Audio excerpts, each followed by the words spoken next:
What is up, awesome people, and welcome back to a very long-awaited card opening episode from, well, my card opening series. And it's been so long that I've actually forgotten how I used to open up these videos, which is quite funny. But anyways, back to the point. It's been ages since I've done a card opening episode, so from the time that I haven't done any of these episodes, I've had a huge accumulation of cards just pile up all over the shop. So I've actually got 2 full boxes worth of cards to open, like not small tissue boxes size or shoebox size. We're talking like massive, oh, I suppose you can say like moving box size boxes. They're huge. I've got cards all the way back from X and Y that I picked up in shops. I've got cards that I've got from eBay, and I've got cards that I've got from my usual supplier as well for the Flashfire series, not Flashfire and Furious Fist, which is the recent cards that have come out that I kind of was a bit slow on because I had a bit of a muddle up with my suppliers and they've sent it to me very, very late, but that's alright, I'm going to get to it eventually, even though we're like a month late. But yeah, I've got so many cards to open. I am absolutely psyched to do this. I've been wanting to do this for a long time, so without further ado, let's get into it. So as you can see, we have a good 3 boxes here already. This is right back from the X and Y series when it first came out. This is the Kalos Starter Collection. So all 3 of these are part of one collection, which is very unique. Not a lot of collections like this do something like this. Usually it's like a full theme, like the X and Y's was XY1, and then Flashfire was XY2, and then Furious Fist is XY3. This one has its own little collection, which is quite cool. I guess you can call it like a half deck thing, sort of.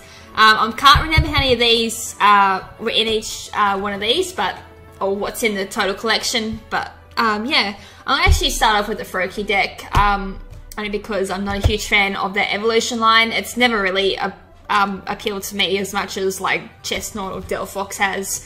Of course, for those who know, Delphox is Fennekin line is my favourite Evolution line from 6th Gen. So I'm gonna leave that one last, like just playing favourites there, gotta make it last. So yeah. Alright.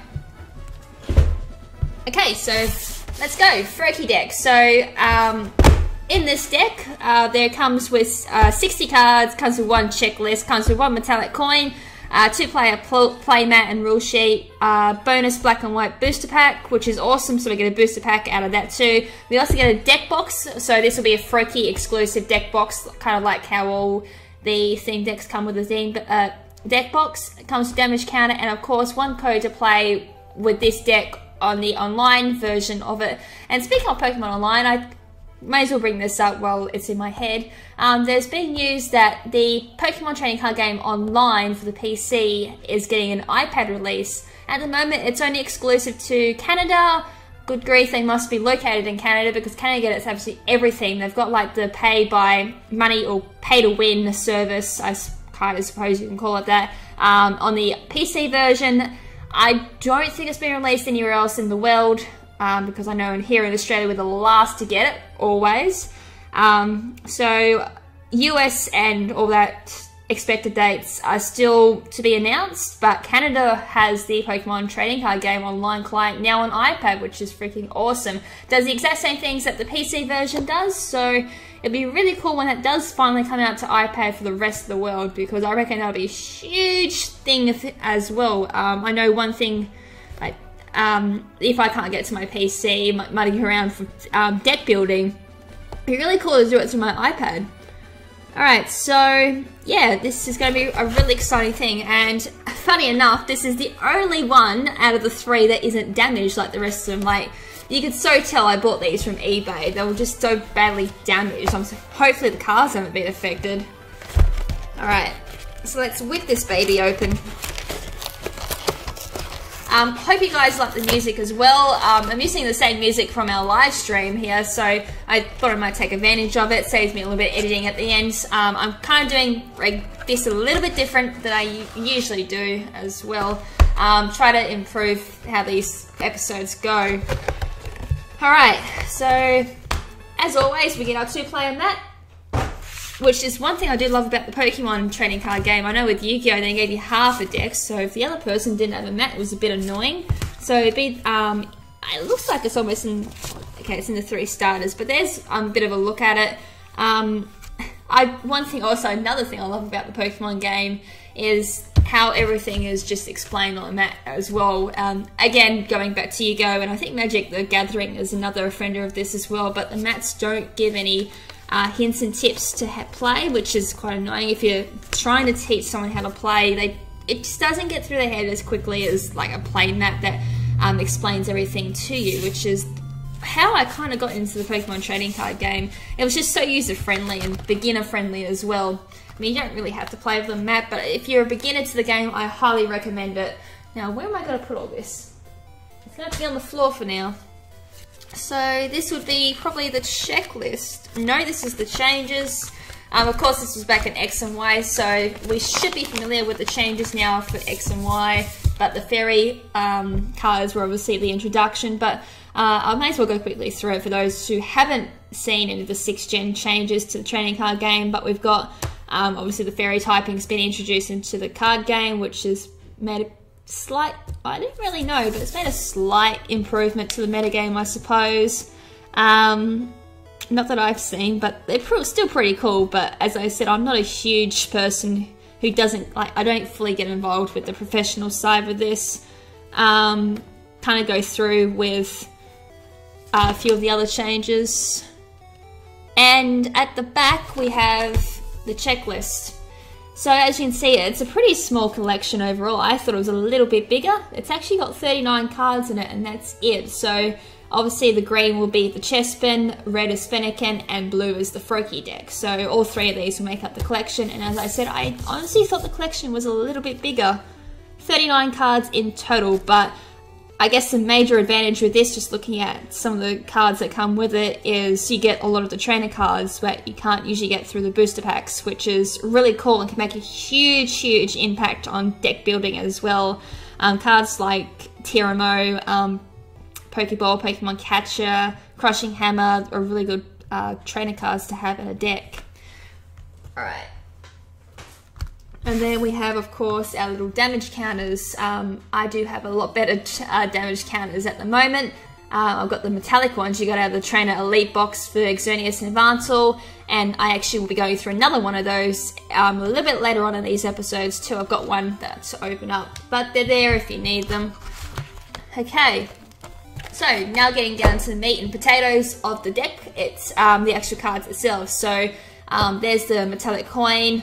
It's a little Froakie card. It's a Froakie coin. I can't talk at the moment.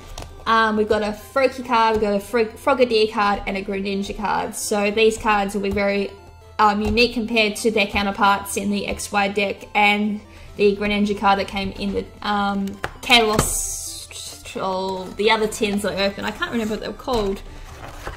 Okay, so there's a closer look. Oh, I got a light. There we go, just trying to get away from the glare there. They're the 3 cards. Alright, so how can I get into these? Like that. And my ears are like having an orgasm at the moment with this music. Okay, so we'll start with Greninja. There's the Greninja card, I just knocked the microphone. It's a holo card, and the focus is quite bad on this webcam. There we go. It's got Map Block and Acro Edge.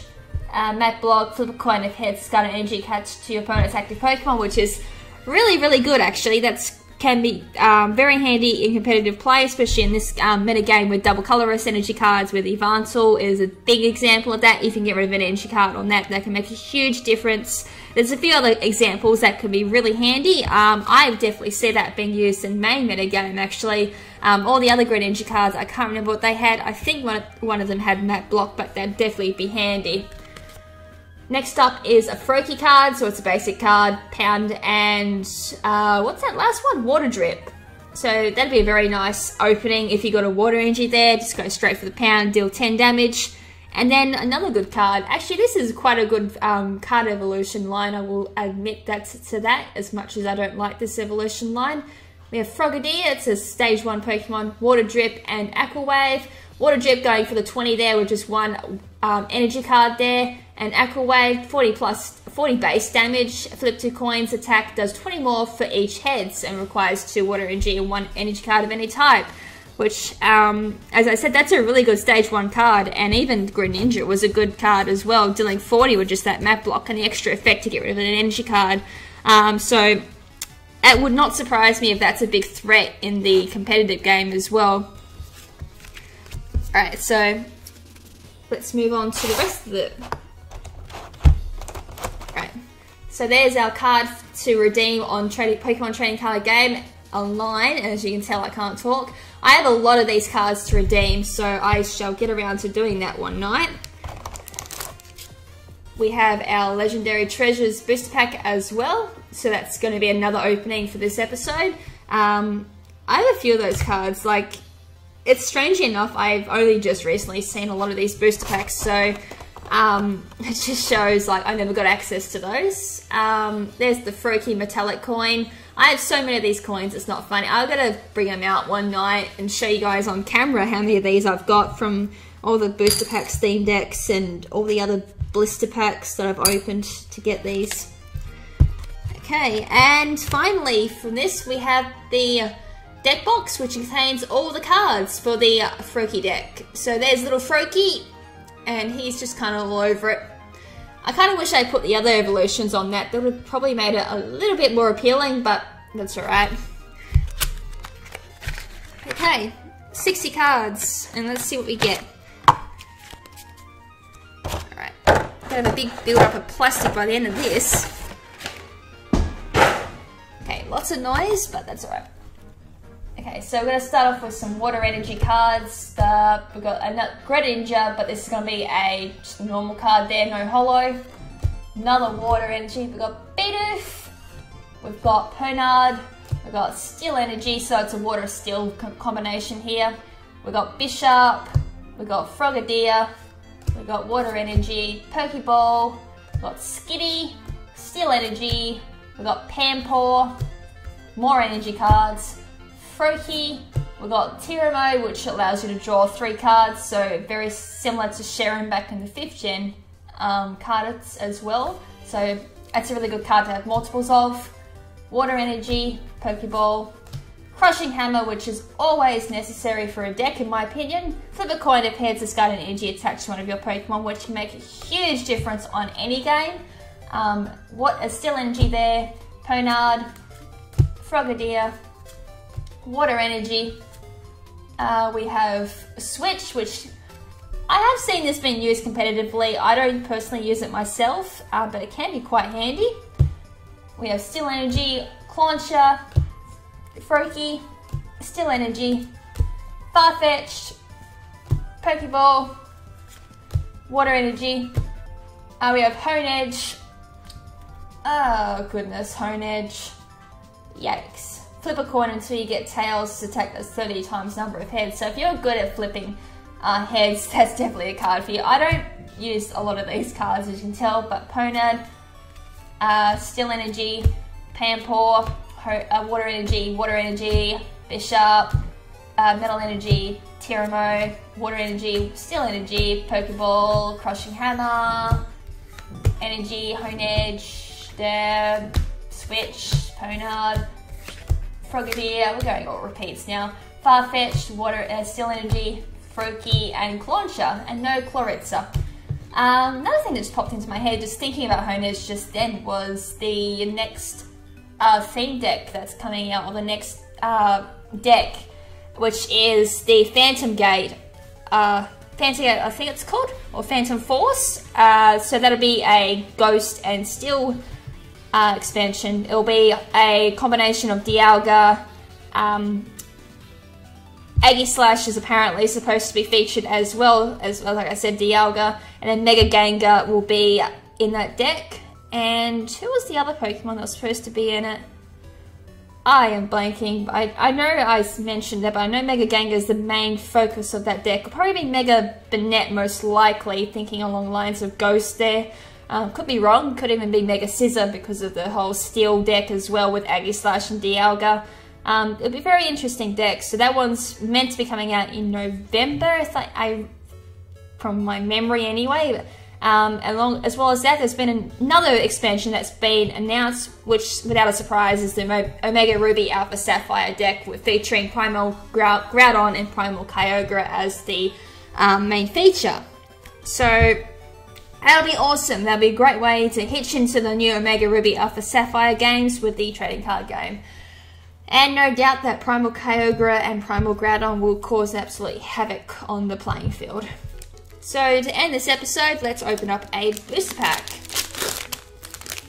So this is from the Legendary Treasures expansion, right back from 5th Gen. So we're kind of moving away from the 5th Gen booster packs now, I think, with the Furious Fist decks. But there's the redemption card for that. I'm trying to think if I've actually redeemed all my other cards that I've opened. Probably not. Yay, you have to go look at all my redemption cards.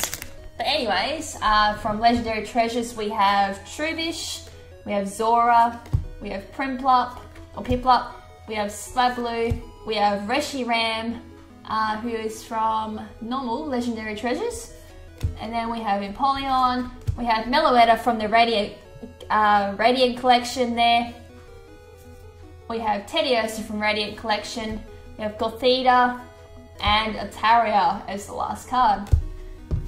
Right, and my screen's turned off. There we are.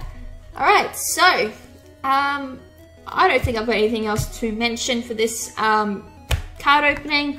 So off screen I'll put that into a folder, and I won't need as many pages as I originally thought I needed, but yeah, next episode, classic rabbit, next episode we shall open up the Chespin deck.